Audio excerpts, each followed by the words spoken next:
Assalamualaikum warahmatullahi wabarakatuh. Perkenalkan, nama saya Mahira dengan NIM 2504619. Pada kesempatan ini saya akan menjelaskan jawaban ujian akhir semester mata kuliah Sejarah Indonesia Masa Hindu Buddha dengan dosen pengampu Ibu Hera Hastuti SPD MPD.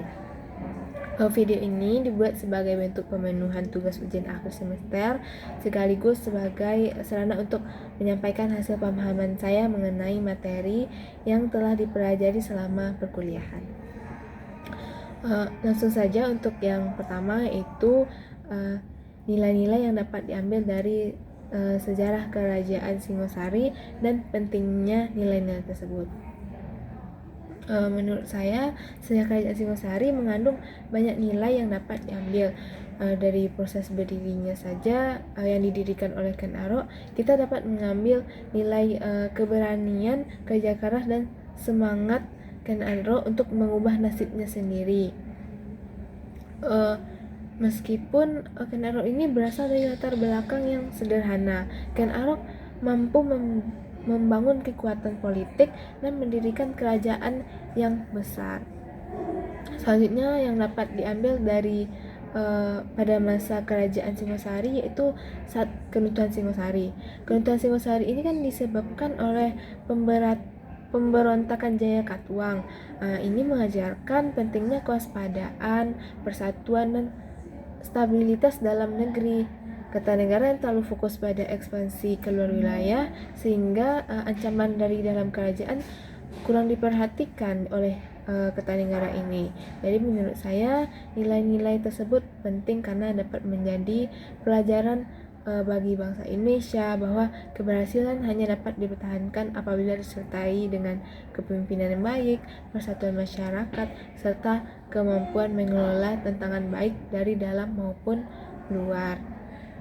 Yang kedua yaitu mengapa kerajaan Majapahit disebut sebagai wawasan Nusantara kedua.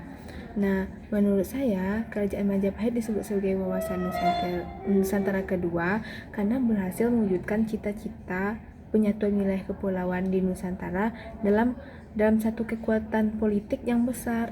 Nah, Sriwijaya itu kan dikenal sebagai wawasan Nusantara pertama karena menguasai jalur perdagangan maritim, mempersatukan wilayah melalui kekuatan lautnya.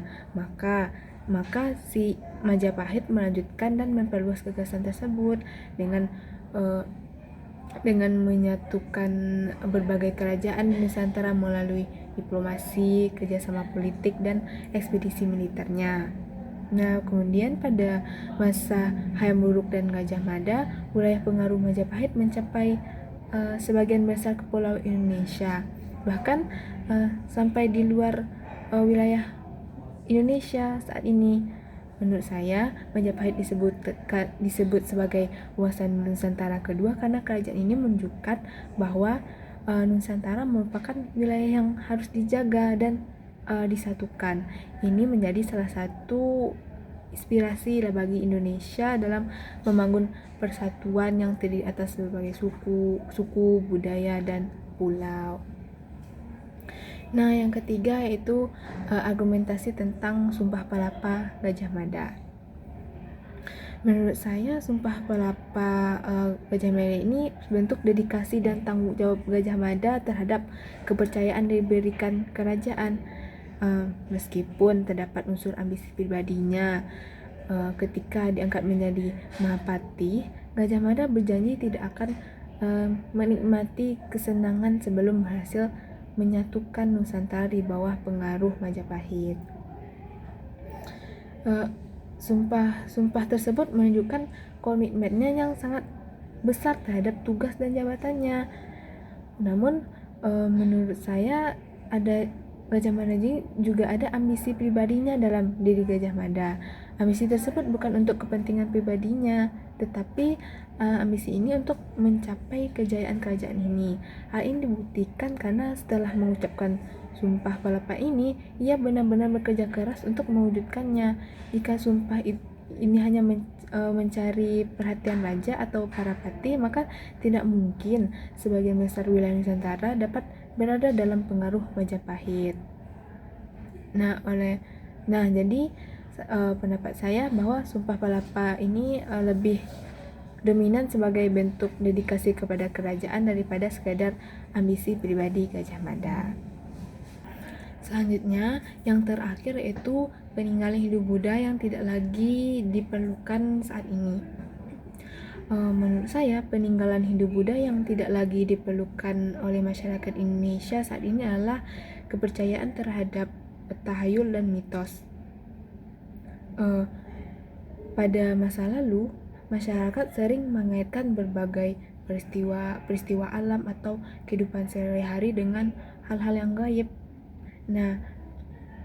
Pada masa modern saat ini, masyarakat memiliki akses yang lebih luas terhadap ilmu pengetahuan dan teknologi, sehingga berbagai fenomena dapat dijelaskan secara logis.